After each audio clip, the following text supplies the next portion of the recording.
That's why I want us to learn. One of the things we learn as we wait upon the Lord is we learn to pray. We learn to pray. I want us to really learn to pray. Really learn to pray. I just think, you know what? If one thing we can learn as a church, if one thing is you're in Bible school, learn to get on your knees and learn to pray. Learn to take a hold of God. Instead of worrying and talking to 100 people and saying, I want to talk to this person and this person, my friends and my parents and my children about my problem. I just tell you what was a great solution as you wait upon the Lord. Get on your knees and learn to have a half an hour talk with God. And tell him your problems, and go and really get on your knees and pray for an hour with the Lord and talk to the Lord about this problem you're having. And I promise you, the quickest way to get God to answer is right here. Some people know a lot of theology, but they don't know neology. They don't know what it means to bend their knees and talk to God about something important. I found out that a lot of things happen when I get on my knees and begin to pray, and I don't know what to do. I promise you, God, learn to pray. Learn to really pray. Don't just go to somebody and say, I got to please put this on the prayer list. Please pray for this. Get on your knees. Jesus is praying for you in heaven. Get on your knees and start to learn to pray.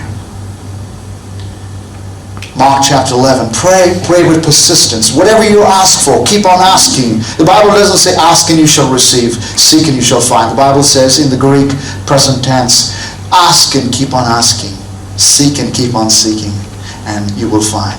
Knock and keep on knocking, and the door will be open to you. And sometimes, I don't know why God did it, but sometimes God doesn't want me to be lukewarm. He doesn't want me to treat him like a vending machine. I pray a prayer. Imagine that. Imagine if I could reduce God to a formula, and I didn't have a relationship with him, and I could just go to God and say, God, give me this. And it comes out from the vending machine. And Lord, give me a nice car. And it comes out from the vending machine. Lord, give me a nice something a nice work and a job and a football game or this, whatever it is. And you just go knock one time and God just answers the prayer. Well, you know what would happen? We would treat God like Santa Claus. We'd treat God like a vending machine, but we'd never have a relationship with him. And sometimes God just knows that. That's the way we are. And so sometimes God just says, you know what? I want you to spend an hour with me. Just want you to talk to me. I want to make it so your situation is so desperate that you'll have to come to me. And I want to say something to you. I want to be so desperate that you really know that you know how to have desperate prayers. Prayers in faith, prayers that just cling to me. I want to say something to you. If your prayers are enough to worry about, then they're enough to pray about. And if they're not serious enough to pray about, then don't worry about them. And if you prayed about them, then you don't need to worry. If you really prayed about them. Do you understand what I'm talking about tonight? I'm not being different. I just know, I believe there's a living God and he answers prayer. I believe that in a church this size, we need to learn. People need to learn we need to be challenged to get on our knees. And once we begin to see the answers begin to come, you'll always know where to go the next time. So one of the things God does is teaching us how to pray. Another thing God teaches us is he teaches us humility. He teaches us wisdom.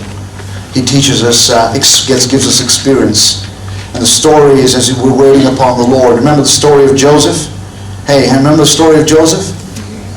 Joseph got a promise from God at 17 years old, and he was 17 years old that he would be a leader. God gave him a promise. But Joseph was 17 years old. He was a little over self-confident. He was a little arrogant, a little cocky. And somebody once said, when you're 17 years old, you normally think you have all the solutions for the whole world because you don't know what you don't know yet.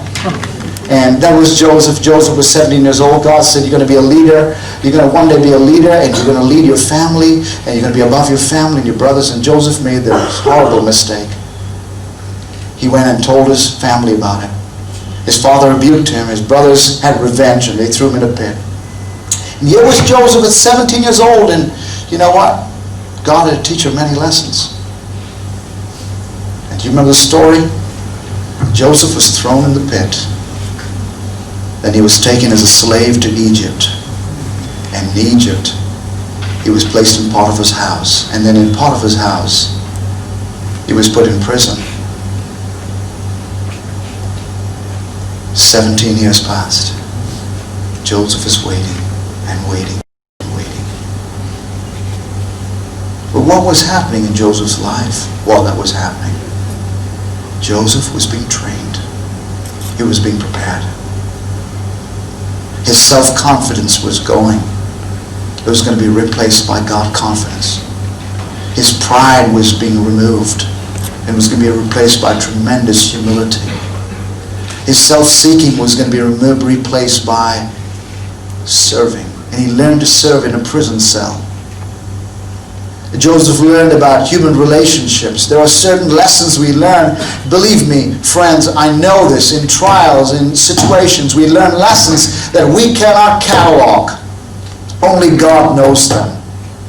And Joseph in that lesson, through betrayals of his brothers and betrayals of Potiphar's wife and betrayals of a cupbearer, Joseph learned lessons of human nature. He learned lessons of relationships. He learned lessons about leadership. He learned integrity, to follow God and keep his way while I'm waiting upon him. He learned all these wonderful lessons.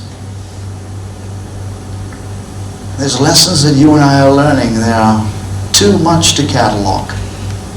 They're lessons deep down in our soul. I love this little quote.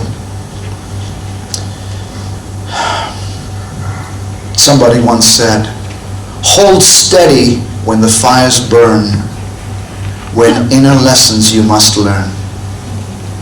And from the spot there seems no turn, let patience have her perfect work."